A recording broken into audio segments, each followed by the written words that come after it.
دافتەی کۆتای ئامۆرزەی خولی ناوی کوردستان و لە دەربی گەرمیان شێروان نێویارگای خۆی میوانداری لە دەربەندیخانیەوە سنووری کرد. هەرچەندە خولینا بۆردولا کۆتایەوە شێروان نەیتوانی بگاتەوە بە پلەی دووەمی وەرزی ڕابردووە بە پێی زیێوسکەوتێک ئەم وەرزەی بە کۆتایانە. دەربەندیخانیش بە ئامانجەکەی خۆی گەیشت کەمانەوە بوو لە خولینایە. هەر لە سەرەتای نیوەی یەکەمەوە شێروانی خانەخوێ باڵادەستی خۆی نوان. لە خولەکیدا ئەرکان ڕەحیم گۆڵی یەکەمی بۆ شێروانە تۆمار کرد. دەربەندیخانی میوانیش لە هەوڵی یەکسانکردنەوەی ئەنجامەکە بوو بەرچەکانی، بەڵام نیوەی دووەم بە پێشکەوتنی خاونیاریگا بە کۆتا. لە نیوەی دووەمیش هەڵمەد عادل لە کۆتاخولەکان توانی گۆڵی دووەم بۆ شێروانە تۆمارکە و سێ خاڵیارەکە بە سوودی یانەکەی یەکلا بکات و دەربەندیخانیش سەرباری هەوڵەکانی بەڵام نەیتوانی هیچ لە ئەنجامەکە بگۆڕن و یارەکەش بە دوو گۆڵ بەرامبەر بە دوو گۆڵی بە بەرامبەر بە سوودی شێروانە بە کۆتات. بۆ ئەنجامەش شێروانە بۆ کۆکردنەوەی 37 خاڵ چوە خانەی حوتەم و دەربەندیخانیش بە ئەمان خاڵ لە ڕزبەندی نوێمی خولی نایبەوە ئەم وەرزەی کۆتایی پێێنە.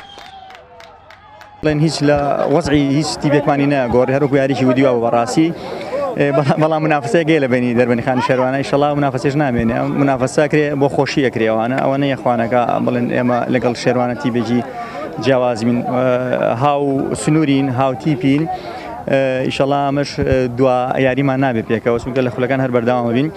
بەڕاستی ئەمڕۆ ئێمە وەکو پێویست نەبووین وەکو یاریکردمان، بەڵام لە بیدایەتی یاریەکەیشەوە بە قەناعەتی ئێمە بە قەناعەتی ئێمەش کامێرەکانی ئێوە ئەزانەیە گۆڵێکیان لەسەر حسێب کردین. بەڕاستی من وای بۆ چکە گۆڵ نەبوو بێ، ئەمەش وای کرد کە شیرازی هەم یاریەکە هەم یاریزانەکانی پیشان تێکچوو بوو. لێرەوە داوای لێبوردن لە شاری دەربەندیخان و هاندەرانی دەربەندیخانەکەم و بە تایبەتیش دەستەی کارگێڕی و بە تایبەتی تریش کاک جەمال، چونکە ئێمە بڕیارمانەوە بوو لەگەڵ دەستەی کارگێڕی کە تەنها ئیش بۆ مانەوەی تیبەکە بکەین و بە دڵنیاییشەوە ئێمە پێش 6 هەفتە لەمە پێش مسۆگەربوونمان مسۆگەر کردبوو کە لە تیوی نایب لە خولەکە بمێنینەوە. ئەم یانانە کە کردمان زیاتر تەموحێوشمان هەبوو بۆ کێبڕکەی بڵێن پلەکانی دووهەم و سێهەم و چوارم، چونکە یەکەم لێ بووەوە، بەڵام قەدەری خواوا بوو کە ئێمە لە پلەی حوتەم و هەشتەمە بمێنینەوە. سپاس بەخوا کە کۆتایی خولەکەمان بەبردنەوە کۆتایی پێێنە و الحەمدولە ینی حالەتێکی خۆشە بۆ یانەکەمان. طبعا بتوێنێتەوە حتمما گۆڕانکاری لە پێکاتەکە ڕوویە.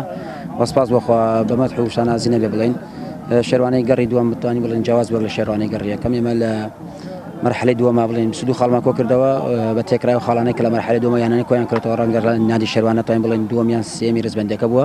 حتمما شێروانێکی جیاواز بێ گومانێکی لەو هێزانەی کە یانەکە بەخۆی بینی حتمما یاریزانانیەکانی کاتن نێو یاریەکە.